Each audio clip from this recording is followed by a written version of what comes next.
processka maxkamadda Monday ilaa iyo Friday siday noqon doontaa Friday ka dambase maxaa la sugi karaa waa tahay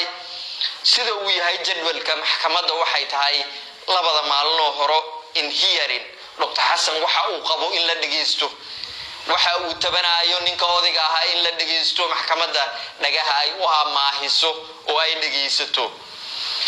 maalinta xigta waxa la siin doonaa Ahmed Abdullahi oo la sheegay afar marqaati inuu wato afar marqaati waxa lagu qiyaasayaa hal maalin inay qaadan doonaan oo uu isku difaaco ninka odiga ah iyo kooxdiisa maalinta saddexa maalinta afaraad iyo bar maalinta shanaad kamid ah oo jimcada ah waxa qaadan doonto guddiga doorashooyinka iyo suudimaha dalka oo magacooda loo soo gaabiyo IEBC waxaana qareenka u doodayo uu noqon doonaa Soomane oo si weyn loo filayo inuu u difaaci doono kooxda doorashada la soo dhaafay ku guuleysatay marka kiiskan Monday ilaa iyo Friday jadwalkiisa sida ayuu ahaan doonaa marka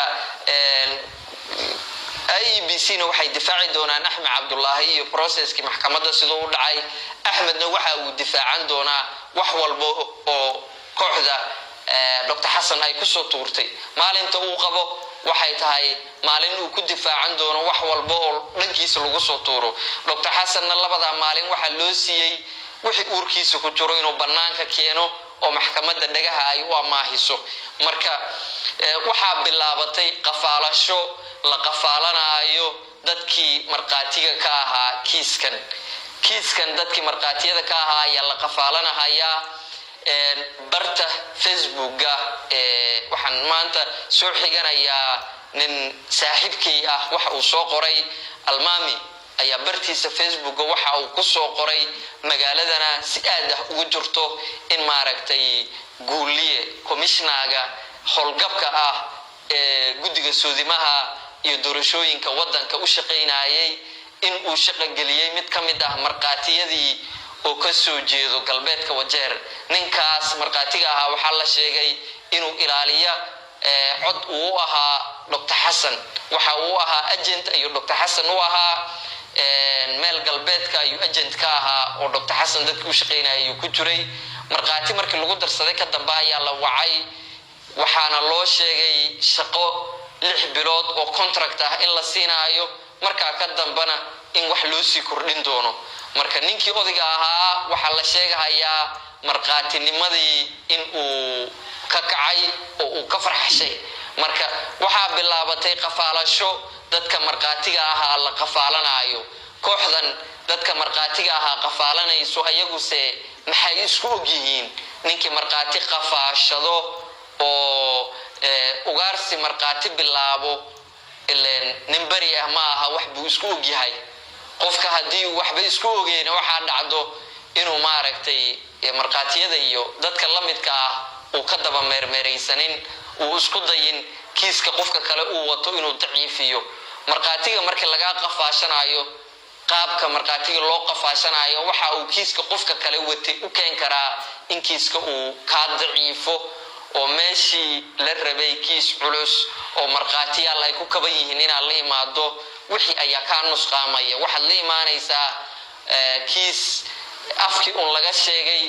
balse aan wadanin marqaatiyo ku filan marka miisaanka kiiska uu lahaa ayu marqaati qafaalashada hoos u dhigaya oo kiisaskii miisaan ma lahaanayaan hadii qafaalashadaas ay sii socoto waxaana ay keenaysaa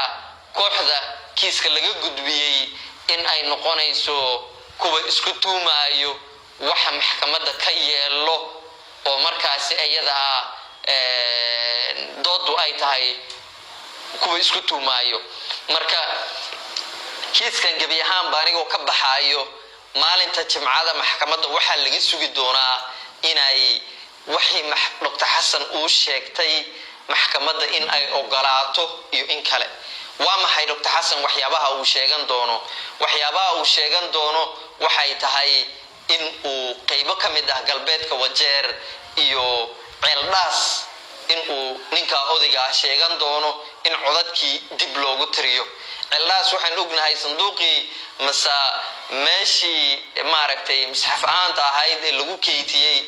sanduuqyada IEBC in dib la qabadsiiyey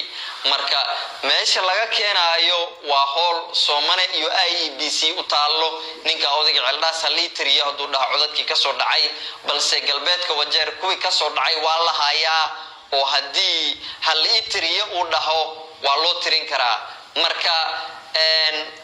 wiigan Axmedna wuxuu isku dayi doonaa inta karaankiisa uu awood gelin doonaa in maxkamadda ay Dr. Xasan ka hor istaagto in maxkamadda ay u ogolaato in maaragtay codadkii loo tiriyo Dr. Xasanna kooxdiisa waxay xoog saari doonaan in duqa loo ogolaado in codadkii iyo meelaha uu ka tuumanayo in codadkii loogu shubtay in guddiga ay dib u tiriyaan oo maxkamadda loo horkeeno codadka dhiman iyo sanduuqyadii meelahaasi ka soo dhacay marka hadii Dr. Xasan loo ogolaado sida uu rabo waa guul isbuucani dhanka Dr. Xasan u rogatay hadii Axmed Cabdullaahi se loo sidoo rabo loo yeelo Dr. Xasan loo diido codadka in loo tiriyo waa guul dhanka Axmed Cabdullaahi u soo rogatay hadana marka hadba waxaan ogaan doonaa hawsha sida ay tahay maalinta Jimcada oo maxkamaddu ay go'aan toos ah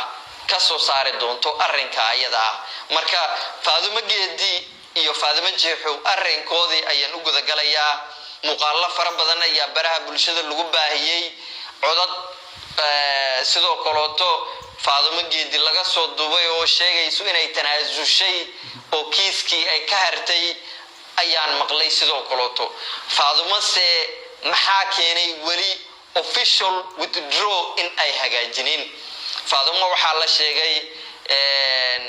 in ay raadinayso jagada la yiraahdo maaragtay xildhibaanka bariga Africa East Africa ay raadinaysaa marka gabadha ayada maxaa wali official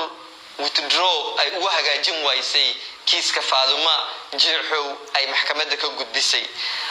hadallo fara badan ayaa magaalada ku jiro dad qaarkood waxay leeyihiin waxyaabihii u dhinaa ayaan wali la kala qaadanin oo heshiiska u dambeeyay dadka qaarkood waxay leeyihiin gabadha waxa loo ballan qaaday in booskaas ay maaragtay haminahayso gacan laga siiyo oo booska markay ku fariisato ay rabtaa inay kiiska ka harto howlaha waa badan yihiin